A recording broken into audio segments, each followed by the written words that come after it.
Welcome to the Restricted Handling Daily Intel Brief. Let's dig in. Here's what's been going on in Russia in the last 24 hours.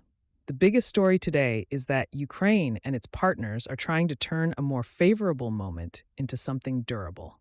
A new political strategy, deeper European defense cooperation, and sustained pressure on Moscow. At least 25 coalition of the willing leaders are gathering in Paris with Emmanuel Macron and Volodymyr Zelensky at the center of the room. They are discussing long-term air defense, Russian revenue, and how to make a future multinational force credible enough that Moscow must take it seriously. Air defense is the immediate pressure point. Ukraine is short on interceptors and has struggled against recent Russian ballistic attacks. The Paris talks cover additional Patriot supplies, faster deployment of the Franco-Italian SAMP-T system, and support for Freya, Ukraine's proposed European-backed alternative to Patriot. 9 countries are also pressing manufacturers, including Eurosam, Leonardo, Thales, and Saab, to increase production. Europe is moving from buying available weapons to building a shared industrial pipeline with Ukraine inside it. Exercises outside Ukraine could also test the land, air, maritime, and training elements of a possible multinational force. Zelensky is reshaping his government around that strategy. Prime Minister Yuliia Svyrydenko is stepping down after 1 year, bringing the full cabinet down once parliament approves her resignation.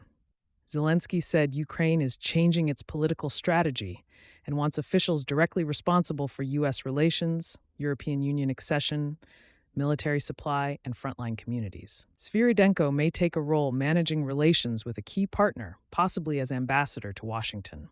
Possible successors include Naftogaz chief Serhiy Koretsky, Energy Minister Denis Shmyhal, and Defense Minister Mikhailo Fedorov. There is a domestic cleanup dimension. Zelensky signaled changes among law enforcement leaders after the Midas corruption case, an alleged $100 million kickback scheme involving state nuclear company Energoatom. Figures close to him have been implicated, including former business partner Timur Mindich and former Chief of Staff Andriy Yermak. Both deny wrongdoing. Kyiv wants allies to see a government delivering weapons agreements while containing corruption. That is a lot of plates to keep spinning, and none are decorative. Washington just became less predictable for Ukraine. Senator Lindsey Graham died on Saturday, days after returning from Kyiv and announcing progress on a bipartisan sanctions bill targeting countries that buy Russian oil. Graham was one of Ukraine's strongest Republican advocates and someone who could reliably get President Donald Trump's attention. Representative Michael McCaul and Senator Richard Blumenthal are pushing the bill, and supporters say it has White House backing. Graham's personal leverage will be difficult to replace as other Ukraine supporters, including Tom Tillis, Don Bacon, and Mitch McConnell, prepare to leave Congress. The wider U.S. message remains mixed but more favorable. Trump approved licensing arrangements that could eventually let Ukraine produce Patriot interceptors. McCall, fresh from Ukraine, is arguing that Vladimir Putin remains the main obstacle to peace and that Kyiv needs immediate air defense support, more drones, and tougher sanctions. The policy lane is open. The political guardrails are wobblier than they were a week ago. Europe is also treating Russian cyber activity as a core security problem. France and Germany summoned Russian ambassadors over attacks attributed to Moscow. The European Union sanctioned 9 people and 4 entities tied to cyber espionage and sabotage. Britain sanctioned 24 individuals and organizations, including senior GRU officials Vyacheslav Stafiev, Ivan Senin, and Ivan Kasyanenko. London attributed a failed attack on Poland's electricity grid to FSB Center 16. British officials said it could have cut power to 500,000 people in winter. Hybrid activity sounds bloodless in a memo. It looks different when 500,000 homes go dark.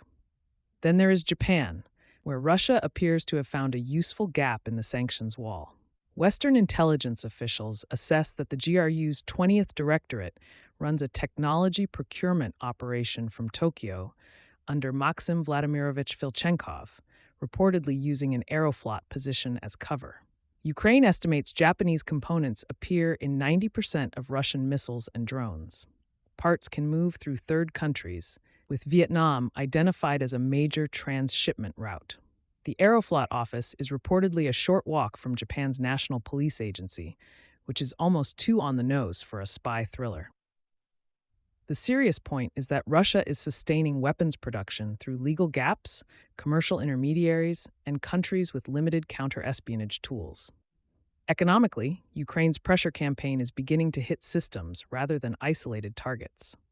Ukrainian forces say they struck 90 vessels in the Sea of Azov in 1 week, after which Russia suspended shipping through the Don-Azov Canal. The corridor links the Caspian Basin and inland waterways to the Black Sea and carries oil, grain, fertilizer, steel, and military cargo. Moscow is losing flexibility in a route used for exports, occupation logistics, and sanctions evasion through the shadow fleet. Crimea is feeling the squeeze. Power and water outages, gasoline shortages, food disruptions, and canceled summer travel forced Moscow to allocate about $56 million to more than 4,600 tourism businesses. Russian industry estimates say roughly 1 million trips were canceled. Ukraine has also hit all 10 of Russia's largest refineries, and analysts estimate more than a quarter of refining capacity is offline. Russia, one of the world's largest energy producers, is dealing with fuel scarcity partly because its defenses struggle with cheap, low-flying threats. The Kremlin built a war economy with depth. Ukraine is testing how much redundancy sits underneath it. Russia is retaliating against Ukrainian ports and infrastructure, including Chornomorsk near Odessa, where agricultural operator Kernel suspended activity after heavy damage. On the ground, Russian pressure around Kostiantynivka has produced limited gains without a wider breakthrough. The strategic contradiction remains. Russia can grind forward locally at enormous cost while Ukraine attacks the economic and logistical structure supporting the campaign. Finally, the technology curve keeps getting steeper. Ukraine plans to produce 50,000 ground robots this year. They move ammunition, evacuate wounded troops, lay mines, hold positions, and sometimes assault trenches. Germany is separately funding 50,000 Skyfall Shrike attack drones using Auterion software to track moving targets in the final phase of flight. One Ukrainian brigade operates more than 600 ground robots, and another says machines handle up to 80% of transportation tasks. For Western militaries, autonomy is no longer sitting in a lab waiting for a glossy concept video. It is doing dirty, dangerous work every day because Ukraine does not have soldiers to spare. Thanks for listening. Keep your maps open, your sources skeptical, and your notifications on. For the written brief, find us at restrictedhandling.substack.com. See you tomorrow.